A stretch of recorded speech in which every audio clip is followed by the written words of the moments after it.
I'm ZimZoe, and this video is from my Bath 2016 holiday, and it's going to be part 3 of the Lost Legends of the Stone Circle. The other 2 parts have had the first 6 stories, and this one is going to be, well, it's going to have the last few in it, and also some scenery from around Corris.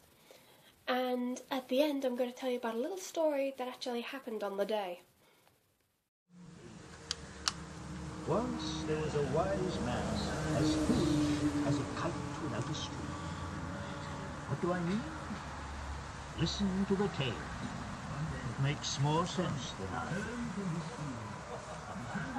Young man, what is your name? What's my name to you? Nothing if you're not interested in money or adventure. As I am young and bold, sir, I am interested in both. Isn't that right, lads? Move up to one side. We'll speak in private. What kind of adventure, sir? Dangerous. As I am brave, that's fine. What kind of money? Treasure. That's the kind I like. It is hidden. It is money that drum. And is guarded, sir. Guarded by what? Come, we have a long journey. A long journey it was, but eventually they stood at the foot of Money the Drum. And with his magic staff, the wizard marked out 2 circles on the grass. What's this? Whatever happens tonight, John Gethin, stay inside this circle. If you don't, you will never see the treasure inside the mountain. What's the matter? Oh, nothing. You said you were brave. You never told me who guards the treasure. Step into the circle. John Gethin stepped into the circle as the wizard lit a candle and by its light began to mumble spells from an old book. It's very dark. Couldn't I have some... Be quiet. Something's coming. What's that? What's that? It's a bull. A bull? Whatever happens, don't leave the circle. But it's heading straight for me. It's gone. Vanished into thin air. Well done, John Gethin. No, there's something else coming. Look, what light is that? It's a wheel of fire. Stay inside the circle and you'll be safe. But it's heading straight for me. Stay inside, John. Stay inside. I can't. I can't. Poor John Gethin swerved to one side to avoid being struck by the wheel of fire and toppled out of the ring. The wheel turned into a triumphant devil who began to pull John Gethin away. The wizard grabbed John's other arm and so began a tug of war between the devil and the wizard. Come, devil, let go of John Gethin.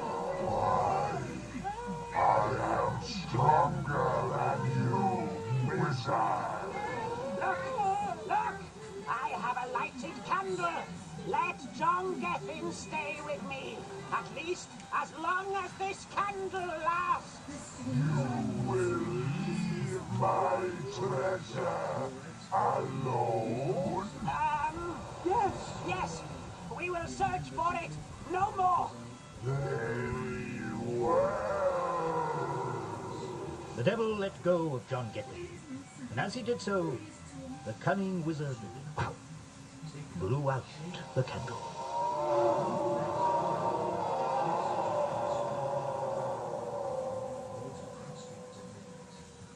He's gone.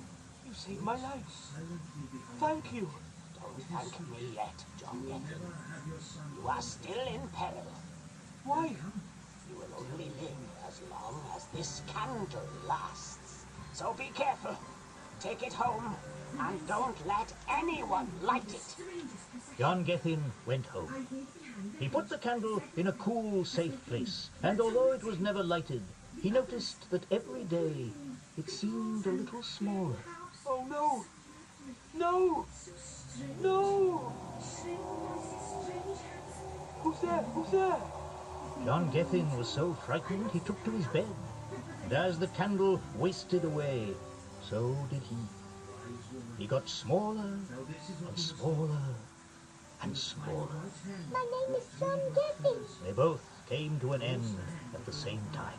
As the candle completely vanished, so to John Gethin. Poor John Gethin. How could they bury him? Well, for the sake of appearances, his friends put a lump of clay in his coffin. But everyone knew. But don't worry, friends. This will never happen to you. You would not dream of spending your precious life in the pursuit of worthless treasure. You want to know what comes next? Isn't that the way it serves? And I am young and bold, sir. I am interested in both.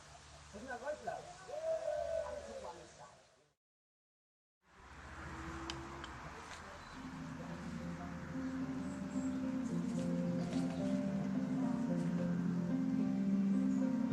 And now your quest is over.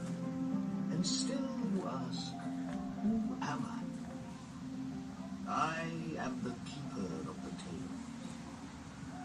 Where do I live? I live in books and dreams and mountain streams. What shape am I? The shape you give me.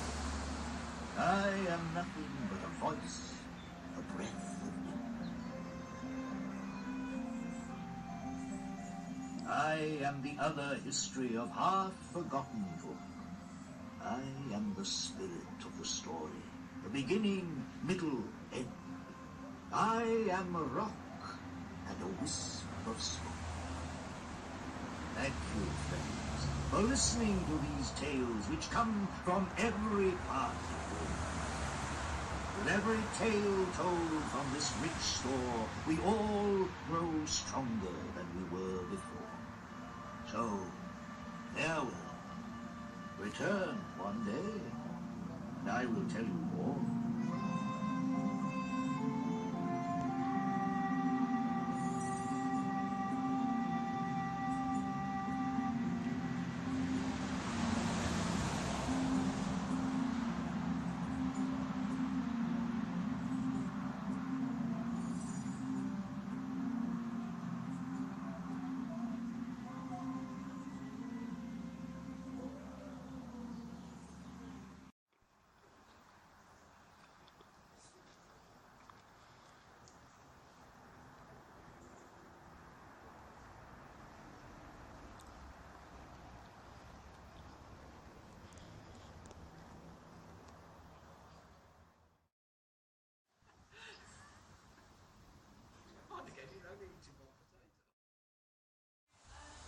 So we've been through the Labyrinth, and we've just completed the Bard's Quest, which is all the stories, and there's a quiz that asks questions, and if you don't get them all right, get a silver reward, but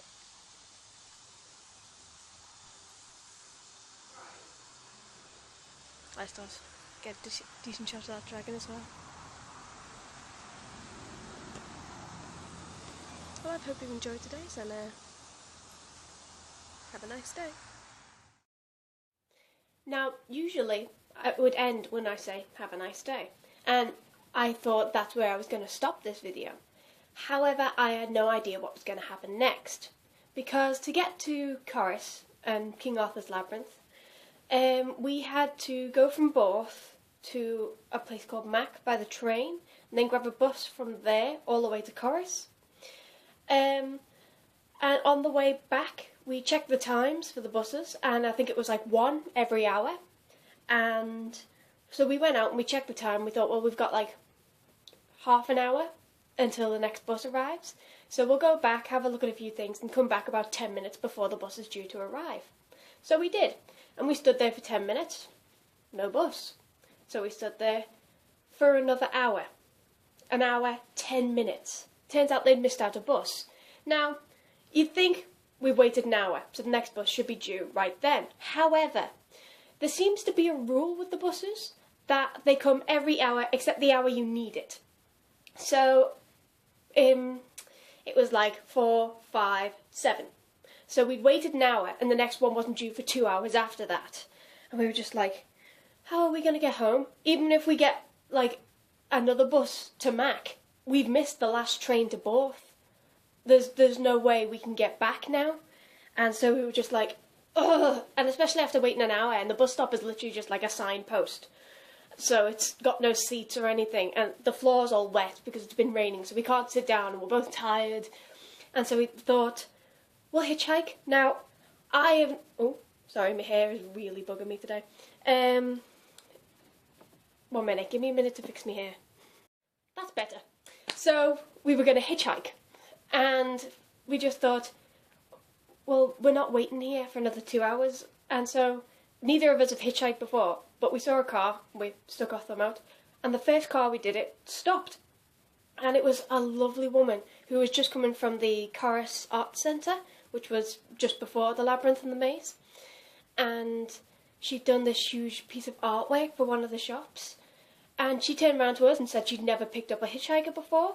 But she says that like her kids do it as well, because the buses are just ridiculous, especially if they miss one out. I mean, like here in Liverpool, if you miss one, the next one's like anywhere between 10 minutes and half an hour. But waiting 2 hours for the bus, we thought, no. So we were explaining to her exactly what's happened, and she thought, because first we asked her, would you take us to Mac? Because we thought, then we'll have to grab a bus all the way there to Aberystwyth, and then from Aberystwyth back to Borth, because there was no way of getting home train-wise. So she turned around and went, oh, I can't have you doing that. I know, I'll drop you off at Borth, it's a little bit out of my way, just let me go home and check on my kids first. And we're just like, you have to be the kindest person we've ever met. And it was just amazing. So she went home, and then she went all the way to Borth, which was quite a bit out of her way. And we offered her, like, gas money and stuff like that. But she wouldn't take it, and I was just like, oh, you are so sweet. Thank you so much. We owe you so much. So if you're out there and you see this, I just want to say thank you so much for helping us that day. God knows where we would have been without you. Anyway, that's the end of my story. I hope you've enjoyed today's video, and have a nice day.